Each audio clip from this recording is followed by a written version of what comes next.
எப்படிமா உங்க கடையில மட்டும் புது புது கலெக்ஷன் ஆக்கிட்டு இருக்கீங்க டாப்ஸ்ல? அண்ணா நம்மளது பாத்தீங்கன்னா சொந்த தயாரிப்புங்கண்ணா. என்ன சொல்றீங்க? ஆமாண்ணா, நம்ம ஆராத்யா டெக்ஸ் ஈரோட்ல பாத்தீங்கன்னா நம்ம சொந்த தயாரிப்புங்கண்ணா. ஒவ்வொன்றுமே பாத்தீங்கன்னா உங்களுக்கு புது புது மாடல்ஸ்ல கொண்டு வந்துட்டு இருப்பாங்கண்ணா. பட்டை கிளப்புது. ஆமாங்கண்ணா, நீங்க எங்க தேடினீங்கனாலுமே இந்த மாதிரி டிசைன்ஸோ கலர் காம்பினேஷனோ நீங்க எங்கேயுமே பார்க்க முடியாதுங்கண்ணா.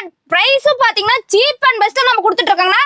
இதெல்லாம் சைடு ஓபன் உங்களுக்கு பாத்தீங்கன்னா ஸ்டார்டிங் பிரைஸ் வெறும் 200 ரூபாயில இருந்து கொடுத்துட்டு இருக்காங்கண்ணா. 200 முதல். ஆமாங்கண்ணா, 200 ரூபாய் ஸ்டார்டிங் பிரைஸ்ங்கண்ணா. 200ல இருந்து நீங்க 300 400 500 இந்த மாதிரி பாத்தீங்கன்னா 100 ரூபாய் 200 ரூபாய் டிஃபரன்ஸ்ல உங்களுக்கு போயிட்டே இருக்குன்னா. குவாலிட்டி பாத்தீங்கன்னா சூப்பரான ஃபர்ஸ்ட் ஒன் குவாலிட்டில நம்ம கொடுத்துட்டு இருக்கோம். First quality best quality. First quality best குவாலிட்டினா நீங்க ஒரு வியாபாரம் இப்ப முத ஸ்டார்ட் பண்ணனும் அப்படின்னு நினைச்சீங்க டாப்ஸ் எங்க எடுக்கணும்னா நீங்க வர வேண்டிய ஒரே இடம் எங்கன்னு பாத்தீங்கன்னா நம்ம ஆராத்யா டெக்ஸ்டைல் மட்டும்தாங்கண்ணா. 50 கடை ஏறாலும் சரி. ஆமாங்கண்ணா, நீங்க பெங்களூர் போனாலும் சரி, சூரத் போனாலும் சரி, குஜராத் போனாலும் சரி, எங்க போனாலும் சரி இந்த மாதிரியான கலர் காம்பினேஷன் டிசைன்ஸோட நீங்க எங்கேயுமே பார்க்க முடியாதுன்னா. அதை விட பெருசு என்னன்னு பாத்தீங்கன்னா ரேட் பாத்தீங்கன்னா நம்ம சீப் அண்ட் பெஸ்ட்ல கொடுத்துட்டு இருக்கோம்னா. பக்கா ஹோல்சேல். ஆமாங்கண்ணா, பக்கா ஹோல்சேல்னா இந்த ஒரு பீஸ் 2 பீஸ் ஒரு கட்டு மட்டும் கொடுங்க அப்படின்னு சொல்லி நம்ம கடையில கேட்க வேணாம்னா. ஃபுல் அண்ட் ஃபுல் பாத்தீங்கன்னா ஹோல்சேல் மட்டும் தான் நம்ம பண்ணிட்டு இருக்கோம். மினிமம் பர்சேஸ்மா அண்ணா நம்ம கிட்ட மினிமம் பர்சேஸ் பாத்தீங்கன்னா 3000னா. நேர்ல வந்தீங்க அப்படின்னா நம்ம கடையில பாத்தீங்கன்னா 2 ஃப்ளோர் ஃபுல்லுமே பாத்தீங்கன்னா இந்த மாதிரி டாப்ஸ் லெகின் இந்த மாதிரி ஐட்டம்ஸ் தான் நம்ம வச்சிருக்கோங்க. வந்தீங்கன்னா அள்ளிட்டு போலாங்கன்னா. வர முடியாதீங்க தாராளமா ஆன்லைன்ல பர்ச்சேஸ் பண்ணிக்கலாங்கண்ணா. கால் பண்ணா போதும். ஒரே ஒரு கால் அண்ட் வாட்ஸ்அப் பண்ணீங்கன்னா போதும், ஃபுல் டீடைல் சொல்லிடுறோம்ண்ணா. நன்றிமா. நன்றிங்கண்ணா.